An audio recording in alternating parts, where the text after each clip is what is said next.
All right, let's dive right in. Today, we're going to peel back the curtain on Google's AI strategy. And what we found suggests that the story everyone is following, well, it might just be a massive distraction from the real game that's being played. You see it every single day, right? The headlines are just this constant horse race. Is OpenAI's ChatGPT ahead this week? Oh, wait, did Anthropic's Claude just pull off a surprise win? Or is Google's Gemini the new champ? It's relentless. I mean, it is the question on everyone's mind.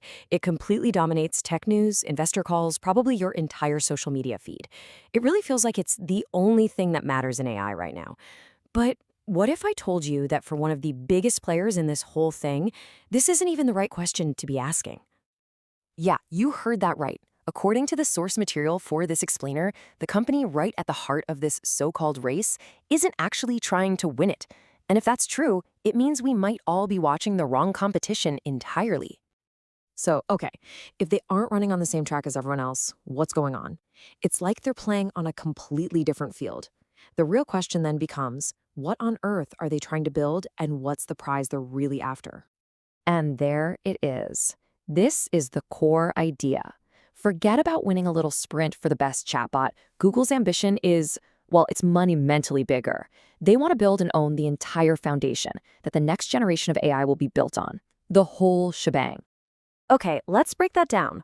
What in the world is an AI agent ecosystem? Think of it like this.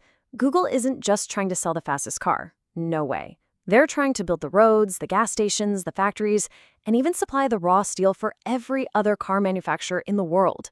It's the whole environment for building AI that can actually do things for you. All right, I know what you're thinking. That is a huge claim. So where's the proof? Let's look at the pieces. Let's deconstruct what Google has been quietly putting on the board, piece by interlocking piece. First off, every ecosystem needs an engine. The horsepower, right? For Google, that's its models. Powerful ones like Gemini Pro, the speedier Flash, and even the open source Gemma. These are the core brains, the raw intelligence that's going to power every single thing built on their platform. But a great engine needs a sleek body. That's where the creative tools come into play.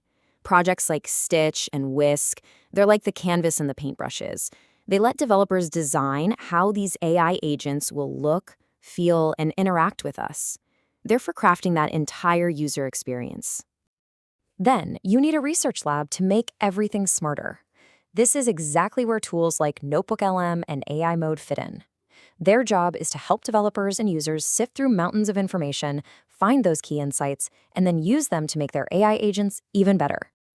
And this blueprint, it doesn't stop there. It extends right into the next major frontier, video. With generative tools like Veo, Flow, and Google Vids, they are literally building the director's chair for AI. They're positioning themselves to own the entire toolset for the explosion in AI-generated media that we all know is coming. Of course, none of this stuff gets built without a factory. That's what the coding tools are for. Things like the Anti-Gravity IDE, which is basically a complete workshop for programmers, and the Gemini command line interface. The whole point is to make it incredibly easy, almost frictionless, for developers to build directly on top of Google's infrastructure. And finally, you have the specialized toolkits. The nuts and bolts. These are the components that let the AI actually, do stuff. Frameworks like the Agent Development Kit, or ADK, and APIs for things like searching files. This is what gives agents the ability to perform real-world tasks and talk to other apps. So when you put it all together, you can really see it, can't you? This is not just a random collection of cool projects. From the engine to the factory, from the lab to the final toolkit. It's a complete end-to-end blueprint for an entire ecosystem. Every single piece has its place. So this brings us to the crucial point. Why? Why build all of this? What is the ultimate goal of putting together such a massive, comprehensive system? What's the real prize they're chasing? Well, it looks like a four-step plan. Step 1. Build world-class models, which they've done. Step 2. Create amazing tools for developers to build on those models. Step 3. Foster an entire ecosystem where those developers can thrive. And Step 4. If you control that ecosystem, you effectively own the next great computing platform. It's the same playbook Microsoft used for the PC and Google itself used for the web. This really just summarizes the whole argument, doesn't it? On one side, you've got the AI race everyone sees, this short-term sprint focused on model leadership, winning benchmarks, and public chatbots. But on the other side, that's the game Google is playing. It's a long-term marathon for platform control, developer adoption, and becoming the foundational infrastructure for everyone else. Now, as we wrap up, the source material that inspired this whole explainer leaves us with one final thought to consider. And honestly, it's a pretty chilling one.